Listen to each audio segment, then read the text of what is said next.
Hi friends, હું છું ચંદ્રકાંત પંચાલ. મારી ચેનલ ઉપર બધા મિત્રોનું ખૂબ ખૂબ હાર્દિક સ્વાગત છે. CH@પંચાલ. અત્યારે જો સવાર હોય અને તમે મારો વિડીયો જોતા હોય તો ગુડ મોર્નિંગ બધાને. બપોર થઈ ગઈ હોય અને તમે મારો વિડીયો જોતા હોય તો ગુડ આફ્ટરનૂન. અને સાંજ પછી તમે જો મારો વિડીયો જોતા હોય તો ગુડ ઇવનિંગ.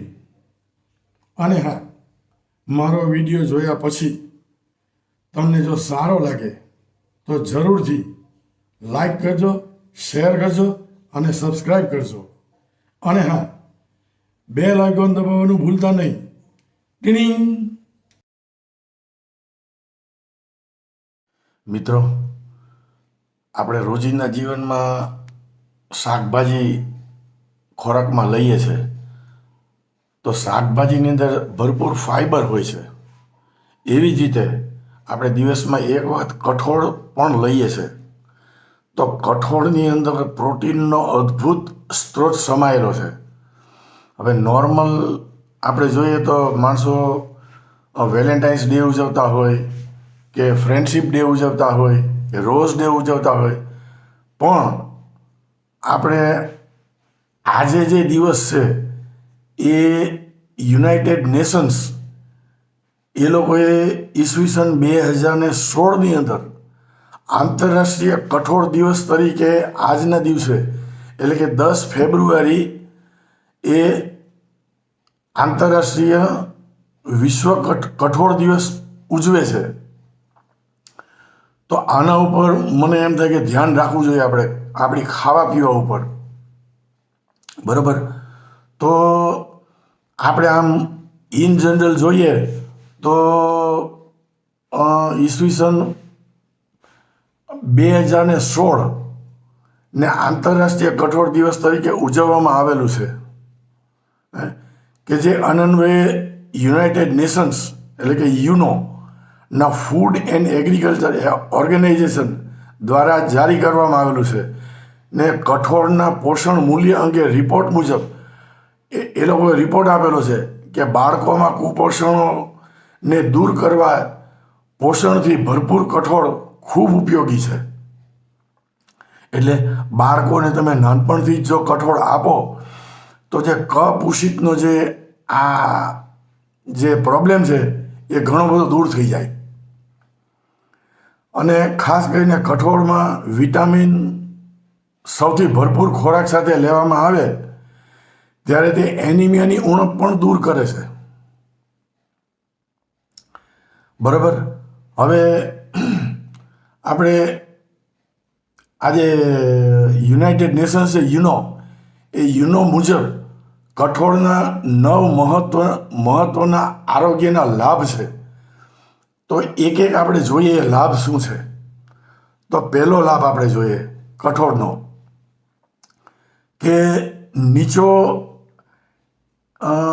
ગ્લાયસેમિક ઇન્ડેક્સ અને ફેટ ઓછી અને વધુ ફાઈબરને કારણે ડાયાબિટીસના દર્દી અને ખૂબ અનુકૂળ છે એના માટે. અને બ્લડ શુગરને પણ નિયંત્રણ કરે છે. રાઈટ? બીજી વસ્તુ, કોરોનરી હાર્ટ ડિઝીઝને ખતરાને ઘટાડો કરે છે. LDL કોલેસ્ટ્રોલ ઓછું કરે છે. LDL એટલે જે આપણા શરીરની અંદર જે ખરાબ કોલેસ્ટ્રોલ છે એને LDL કહેવામાં આવે અને જે સારા કોલેસ્ટ્રોલ છે એને HDL કહેવામાં આવે છે. તો અને ત્રીજી વાત, ફોલેટ જેવા વિટામિનનો મહત્વનો સ્ત્રોત છે આની અંદર. પછી 4, આજે કોમન એવું છે કે આયર્ન આપણે જોઈએ તો આયર્ન ડેફિશિયન્સી દૂર કરે છે આમાં અને વિટામિન C સાથે લેવાથી. હવે આમ જો તો તમને પાલકની અંદર આયર્ન આપણને ભરપૂર પ્રમાણમાં મળી જાય છે. હવે એની સાથે જો વિટામિન C લ્યો તો આ તમારી ઘણી બધી તકલીફ દૂર થઈ જાય. 5મું, અનાજ સાથે કઠોળ લેવાથી પ્રોટીન મળે છે જે શરીરના વિકાસ માટે ખૂબ જરૂરી છે. હું જો મારી વાત કરું તો નાનપણથી અમે અમારા ઘરની અંદર એવી સિસ્ટમ જ હતી કે બપોરે છે એ દાળ ભાત શાક રોટલી જે થાય એમાં શાકભાજીનો ઉપયોગ બપોરે થતો, બરાબર, અને એની સાથે સલાડ પણ લેતા અમે. અને રાત્રે હંમેશા અમારા ઘરમાં કઠોળ જ થતું વર્ષોથી. અને લગભગ જ્યાં સુધી મને યાદ છે અમે મોટા થયા ત્યાં સુધી, અત્યારે તો હું નથી કરતો એવું, પણ એનું કારણ છે કે મારા પત્ની નથી, અત્યારે હું એકલો જ રહું છું, તો મને અમુક એવા પ્રોબ્લેમ આવે છે બનાવવામાં. તો એ જમાનામાં અમે જુવારનો રોટલો અને કઠોળ એ સાંજના અમારી એવી ડાયટ હતી. તો આ બધી વસ્તુ તો બહુ ફાયદો થાય છે, મારો કહેવાનો મતલબ એમ છે. હવે ઘઉં આપણે રોજ ખાઈએ છીએ તો ઘઉંમાં ગુલેટિન છે, પણ કઠોળમાં ગુલેટિન ફ્રી છે. કઠોળમાં એન્ટીઓક્સિડન્ટ્સ અને ફાઇટોકેમિકલ્સ હોવાથી એન્ટી કેન્સરનું કામ કરે છે. અને આઠમું, હાડકાના આરોગ્ય માટે કઠોળ ખૂબ જ જરૂરી છે. હવે નવમું, ફાઇટો એસ્ટ્રોજન્સથી મોનોપોઝમાં પણ ઘટાડો થાય છે. હવે આજે તમે ગુજરાતની વાત કરો, આપણે થોડું બીજું વાત કરું કે ગુજરાતની અંદર જો આપણા રાજ્ય છે, ગુજરાત રાજ્ય છે, તો ગુજરાત રાજ્યમાં આજની તારીખે 21.52 લાખ ટન કઠોળનું ઉત્પાદન થાય છે. અને આખા દેશની અંદર 252 લાખ ટન કઠોળનું ઉત્પાદન થાય છે. હવે ચીન જુઓ, અમેરિકા જુઓ, કે એ બધા દેશો કરતાં ભારતમાં કઠોળની માંગ સૌથી વધારે છે.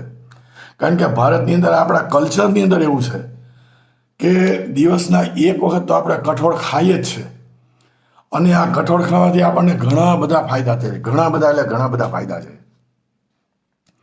અને એટલા માટે હું એમ કહું છું, આ વિશ્વ કઠોળ દિવસ આપણા ઘરની અંદર પણ ઉજવવો જ જોઈએ. હવે ગુજરાતીઓ સહિત દેશભરમાં રૂટીન ખોરાકમાં ચોખા, ઘઉં વધારે ખવાય છે આપણે, ત્યારે કઠોળમાં ચોખા કરતાં 3 ગણું અને ઘઉંથી બમણું પ્રોટીન હોય છે.